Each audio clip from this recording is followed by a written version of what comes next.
شروع اللہ کا نام لے کر جو بڑا مہربان نہایت رحم والا ہے۔ اے نبی، ہم نے تم کو فتح دی، فتح بھی کھلی اور واضح، تاکہ اللہ تمہاری اگلی اور پچھلی کوتاہیاں بخش دے اور تم پر اپنی نعمت پوری کر دے اور تم کو سیدھے رستے چلاتا رہے، اور تاکہ اللہ تمہاری بھرپور مدد کرے۔ وہی تو ہے جس نے مومنوں کے دلوں پر تسکین نازل فرمائی تاکہ ان کے ایمان کے ساتھ اور ایمان بڑھے۔ اور آسمانوں اور زمین کے لشکر سب اللہ ہی کے ہیں، اور اللہ جاننے والا ہے، حکمت والا ہے۔ یہ اس لیے کہ وہ مومن مردوں اور مومن عورتوں کو بہشتوں میں جن کے نیچے نہریں بہ رہی ہیں داخل کرے، وہ اس میں ہمیشہ رہیں گے، اور تاکہ ان سے ان کے گناہوں کو دور کر دے، اور یہ اللہ کے نزدیک بڑی کامیابی ہے۔ اور اس لیے کہ منافق مردوں اور منافق عورتوں اور مشرک مردوں اور مشرک عورتوں کو جو اللہ کے بارے میں برے برے خیال رکھتے ہیں عذاب دے، انہی پر برے حادثے واقع ہوں، اور اللہ ان پر غصے ہوا اور ان پر لعنت کی اور ان کے لیے دوزخ تیار کی، اور وہ بری جگہ ہے۔ اور آسمانوں اور زمین کے لشکر اللہ ہی کے ہیں، اور اللہ غالب ہے، حکمت والا ہے۔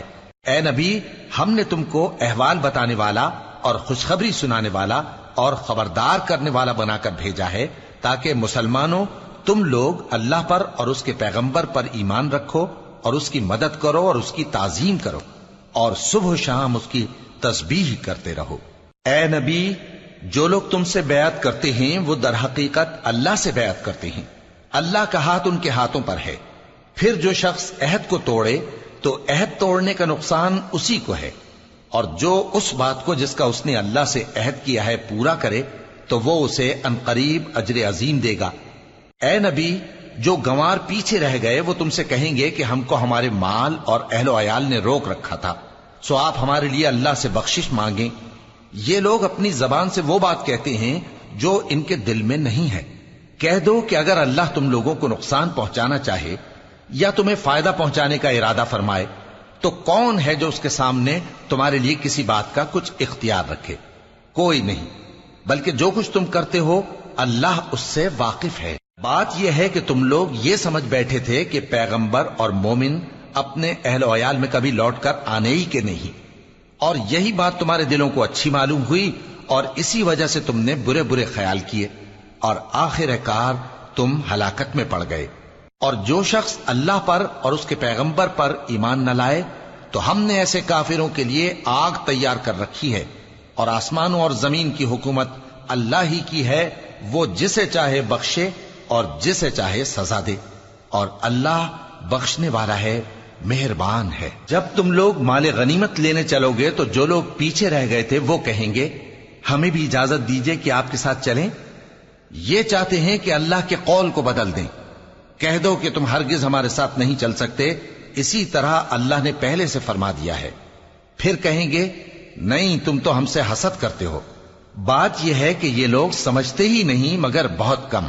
اے نبی، جو گنوار پیچھے رہ گئے تھے ان سے کہہ دو کہ تم جلد ایک سخت جنگجو قوم کے ساتھ جنگ کے لیے بلائے جاؤ گے، ان سے تم یا تو جنگ کرتے رہو گے یا وہ ہار مان لیں گے۔ اگر تم حکم مانو گے تو اللہ تم کو اچھا بدلہ دے گا، اور اگر منہ پھیر لو گے جیسے پہلی دفعہ پھیرا تھا تو وہ تم کو بڑی تکلیف کی سزا دے گا۔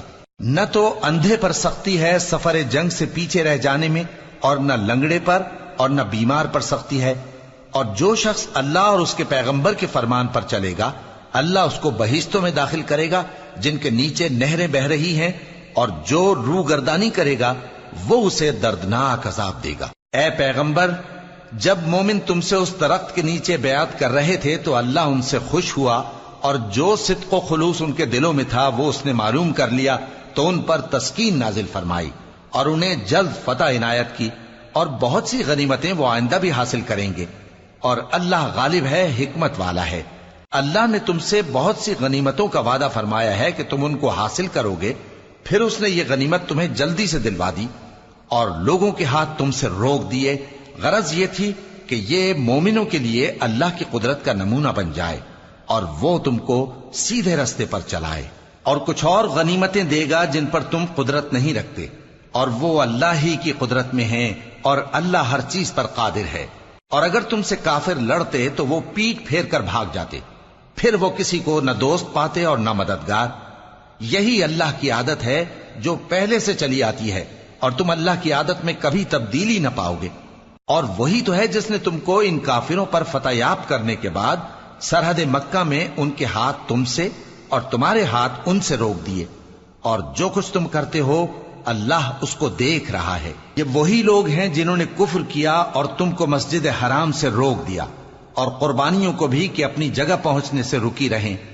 اور اگر ایسے مسلمان مرد اور مسلمان عورتیں نہ ہوتی جن کو تم جانتے نہ تھے کہ اگر تم ان کو پامال کر دیتے تو تم کو ان کی طرف سے بے خبری میں نقصان پہنچ جاتا، تو بھی تمہارے ہاتھ فتح رہتی، مگر تاخیر اس لیے ہوئی کہ اللہ اپنی رحمت میں جس کو چاہے داخل کر لے۔ اور اگر دونوں فریق الگ الگ ہو جاتے تو جو ان میں کافر تھے ان کو ہم دکھ دینے والا عذاب دیتے۔ جب کافروں نے اپنے دلوں میں ضد کی، اور ضد بھی جاہلیت کی، تو اللہ نے اپنے پیغمبر اور مومنوں پر اپنی طرف سے تسکین نازل فرمائی اور ان کو پرہیزگاری کی بات پر قائم رکھا، اور وہ اسی کے مستحق اور اہل تھے، اور اللہ ہر چیز سے خبردار ہے۔ بے شک اللہ نے اپنے پیغمبر کو سچا اور صحیح خواب دکھایا تھا کہ تم انشاءاللہ مسجد حرام میں اپنے سر منڈوا کر یا اپنے بال ترشوا کر امن و امان سے داخل ہوگے اور کسی طرح کا خوف نہ کرو گے۔ جو بات تم نہیں جانتے تھے اللہ کو معلوم تھی، سو اس نے اس سے پہلے ہی جلد ایک فتح عطا فرمائی۔ وہی تو ہے جس نے اپنے پیغمبر کو ہدایت کی کتاب اور دین حق دے کر بھیجا تاکہ اس کو تمام دینوں پر غالب کرے، اور حق ثابت کرنے کے لیے اللہ ہی کافی ہے۔ محمد صلی اللہ علیہ وآلہ وسلم اللہ کے پیغمبر ہیں، اور جو لوگ ان کے ساتھ ہیں وہ کافروں کے مقابلے میں تو سخت ہیں اور آپس میں رحم دل۔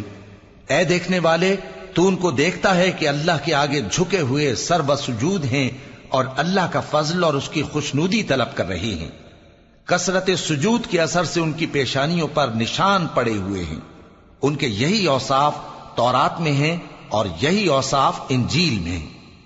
وہ گویا ایک کھیتی ہے جس نے پہلے زمین سے اپنی سوئی نکالی، پھر اس کو مضبوط کیا، پھر موٹی ہوئی، اور پھر اپنے تنے پر سیدھی کھڑی ہو گئی، اور لگی کھیتی والوں کو خوش کرنے تاکہ کافروں کا جی جلائے۔ جو لوگ ان میں سے ایمان لائے اور نیک عمل کرتے رہے ان سے اللہ نے گناہوں کی بخشش اور اجر عظیم کا